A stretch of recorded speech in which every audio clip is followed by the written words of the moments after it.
Bijapur or Vijayapura may be called as the city of domes, all of which were constructed during the time of the Adil Shahi dynasty who ruled western regions of South India between the late 15th to the late 17th century.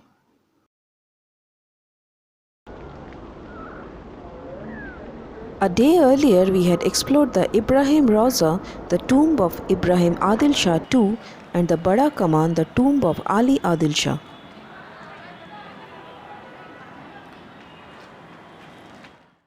Today we are out to explore the Golgumbaz, the tomb of Muhammad Adil Shah, who was the son of Ibrahim Adil Shah II and father of Ali Adil Shah. As it was early morning, there were less visitors. We collected our tickets from the counter at the gate and walked towards the main building.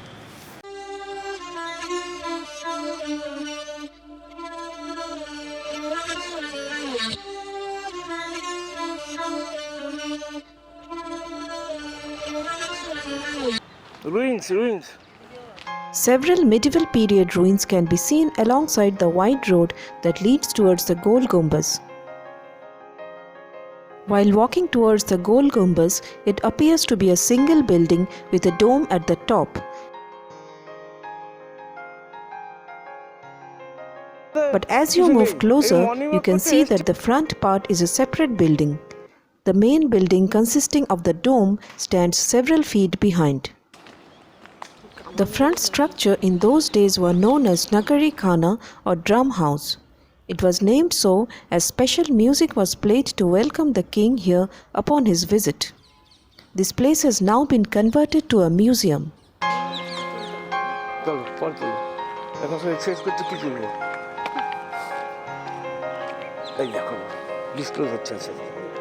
There are actually three buildings, one after the other in a straight line a few feet apart from each other.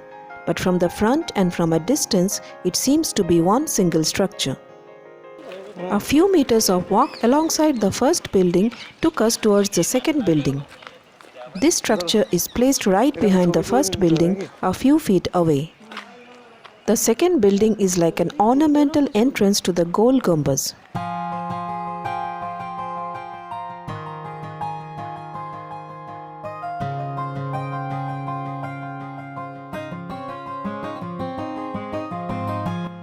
A wide flight of steps takes us to the corridor of the second building. After crossing this corridor, the majestic view of the Golgumbaz is definitely a feast to the eyes. It felt just wow to see this imposing dome early in the morning.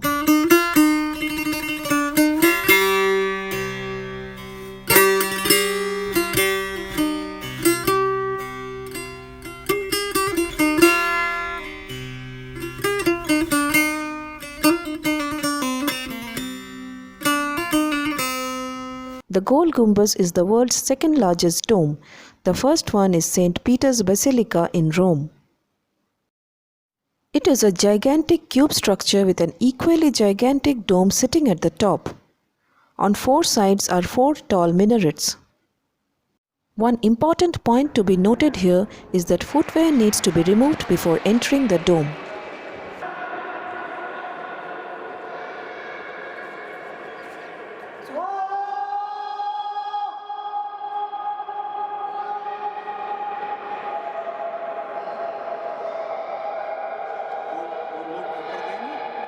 This huge building houses the tomb of Sultan Mohammad Adil Shah and his family members. The tomb is placed on a podium, though the actual grave is placed deep underneath.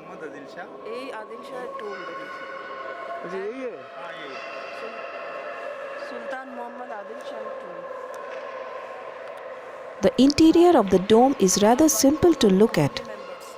The tombs have two kinds of designs. Those with a round top are for the male members and those with a flat top are for the female members. We then proceeded towards one of the minars through a passage which led us to the base of one of the minar. The base of the minar is an arched opening that lets you get a view of the exterior. All the minars are similar. We started our climb through the narrow dark passage through the steep stone staircase. The steps are rough and uneven at many parts, and it has to be kept in mind that you are barefoot while climbing through the steps. After climbing through the first level of steep steps, we reach the opening at the second level. There are 7 levels to climb to the top, and each landing is well ventilated. If you have difficulty climbing, it's best to stay at the ground level and admire the massive dome from there.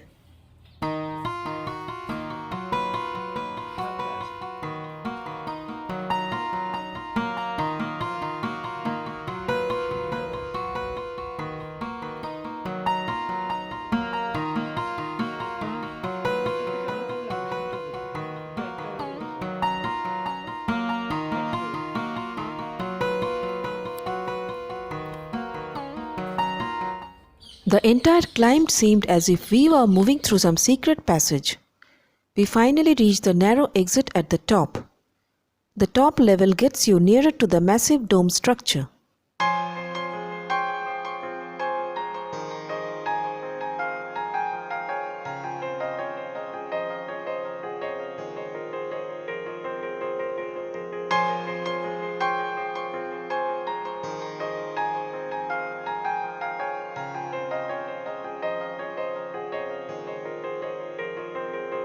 We walked alongside the circular dome through the narrow path.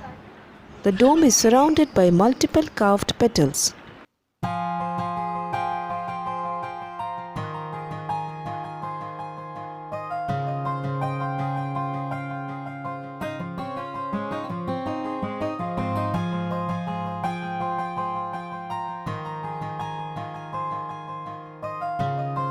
From the top, it gives a panoramic view of the entire city of Vijayapura. I stopped for a while to gaze at the city of domes from above.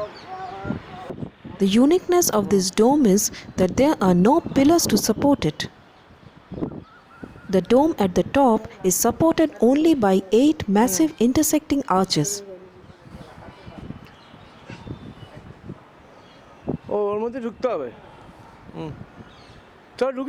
We entered inside the dome through one of the narrow petaled openings.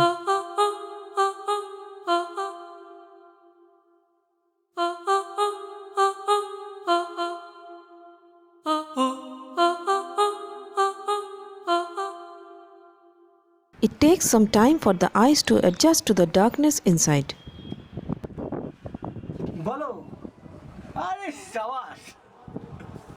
There is a circular gallery that you can go around to take a look at the tombs below. It is advisable to remain careful near the railing. This circular gallery is known as the Whispering Gallery.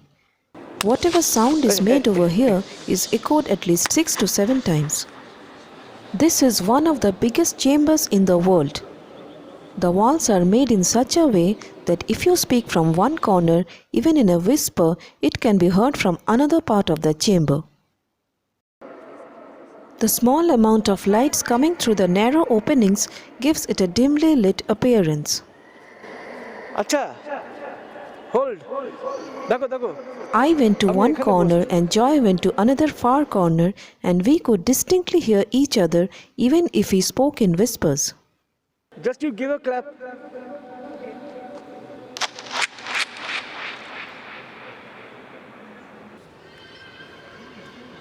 Juma.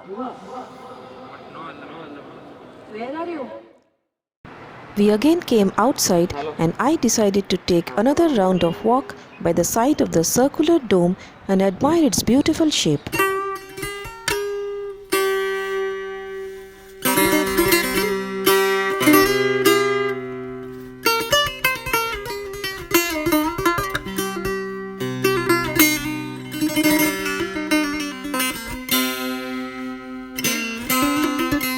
It seemed as if the dome is sitting inside a massive flower with blooming petals.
12 days of road trip through the Deccan was about to end with lots of learnings, experiences and memories to cherish for as we headed back for Hyderabad.